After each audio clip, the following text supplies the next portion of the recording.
The battle ends, but the journeys continue. On today's Plays the Thing.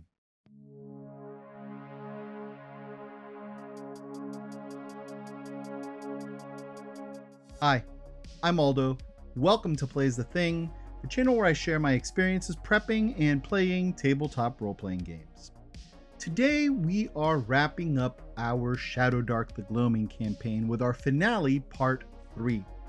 If you're joining us late, I strongly recommend that you watch parts 1 and 2 of the finale before watching this conclusion. In part 1, we saw how the companions defeated the evil wizard Calcidius, gaining control of his tower and of the magical telescope they would use to close the dimensional rifts that had allowed demons into the lands for a century. Unfortunately, that session also ended with Renwick's attempt to close the dimensional rifts backfiring catastrophically.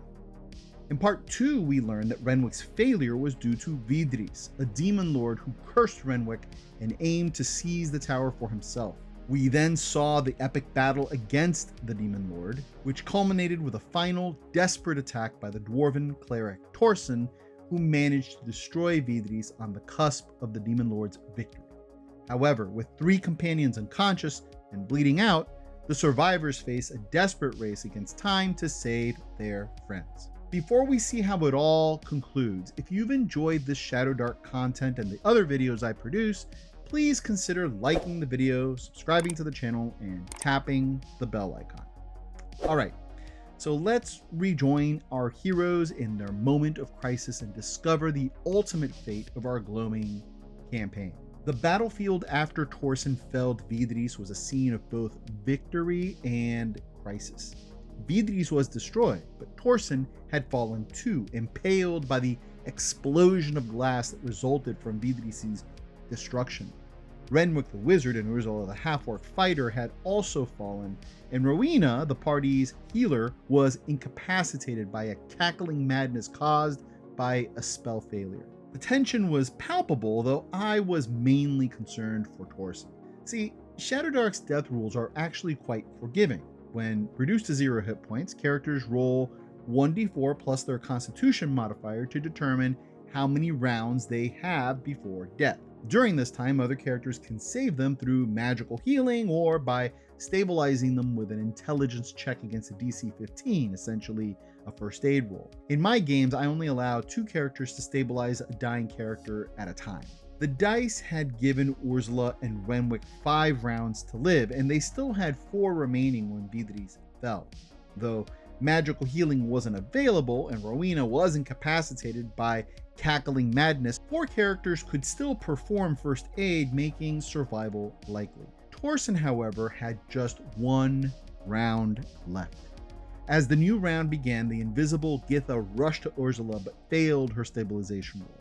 Meanwhile, Ren dashed to Torsen's side, yet also failed to save the dwarf. At this point, Adolfo, who's Torsen's player, started imagining how Torsen would be buried beside his twin brother Gendry, who had died earlier in our campaign at Bittermold Keep.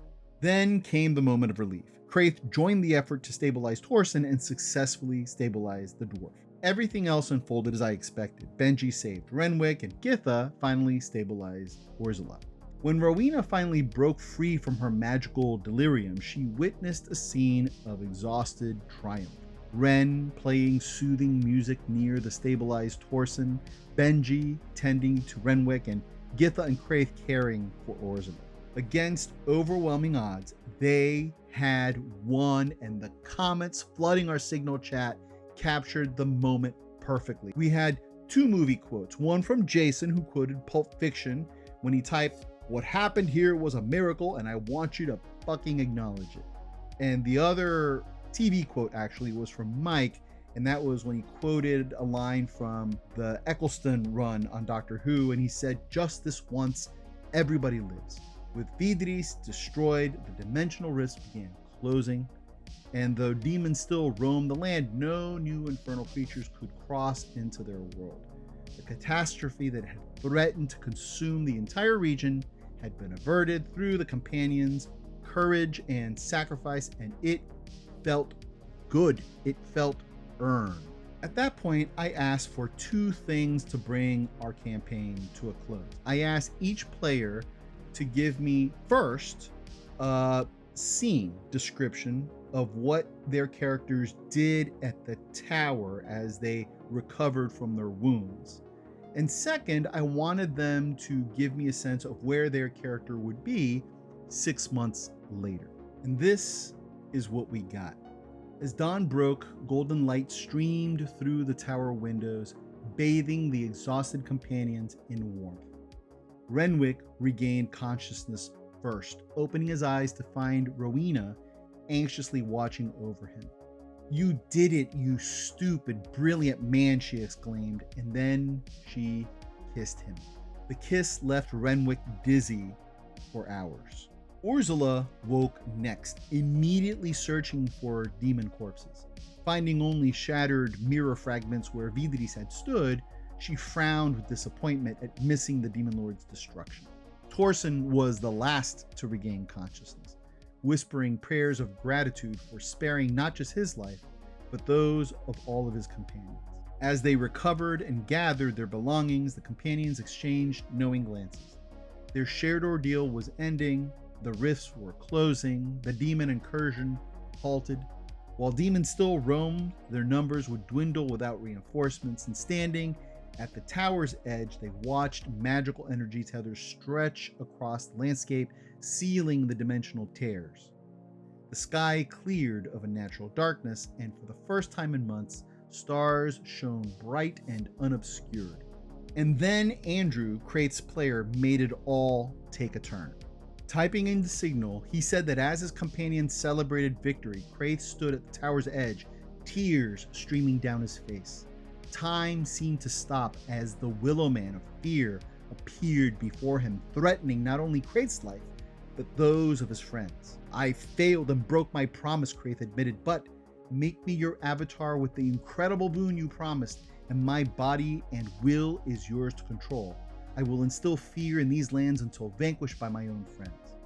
The Willow Man's sharp-toothed smile was the last thing Kraith saw before turning back to his celebrating companions. "Thank you for everything, my friends," he whispered. "Forgive me." And with that, he transformed into a monstrosity that looked similar to, I guess, the Headless Horseman before he lost his head in Sleepy Hollow, and he backflipped off the side of the tower, and when his friends ran over to the edge, he was gone. Now I'm going to move on to kind of the 6 months later epilogues that my players gave, and some of these blended with things that they did back at the tower, so I'm going to give them both to you. Renwick claimed Chalcidius' tower as his own, diving into the secrets hidden within its walls.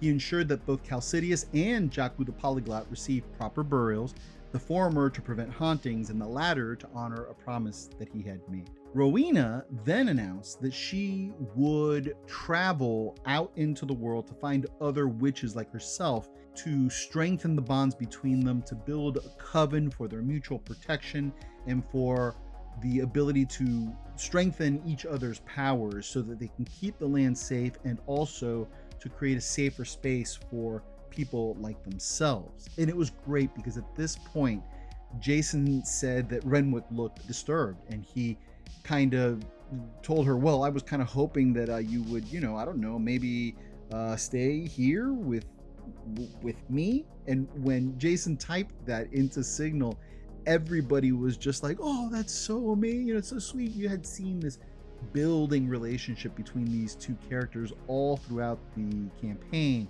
They had started off in the first scenes of the campaign fighting with each other kind of viciously, and over the course of things they had grown closer and closer together.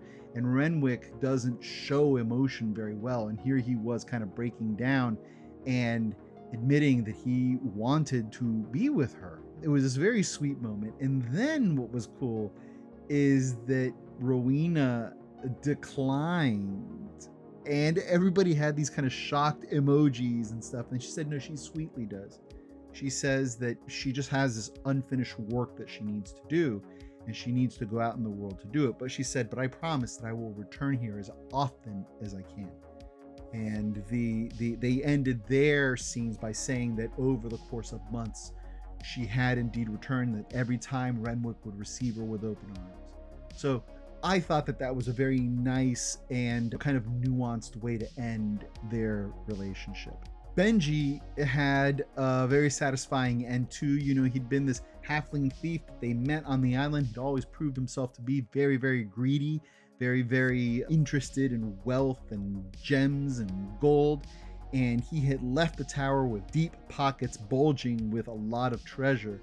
And he turned to Githa before they departed and said, "Do you fancy a quiet life in the country?" And Githa said, "You know what? I would love to settle down with you." And so she contributed her share to build or help him build an elegant mansion carved into a hillside. And they basically retired there and enjoyed each other's company. Although Githa chimed in and said, every once in a while, the old ways get to her and she disappears for a time, but she always comes back. And so they kind of settled into their own rhythm. Torsen returned to his religious duties with renewed purpose. His near-death experience strengthened his faith, and he basically made sure that he would conduct proper burial ceremonies for those who had fallen during their adventures, especially his brother, Gendry, whose body had to be recovered from Bittermold Keep. And then he set up a small shrine where people could come and find blessings and rebuild their faith after so long of being in this benighted land.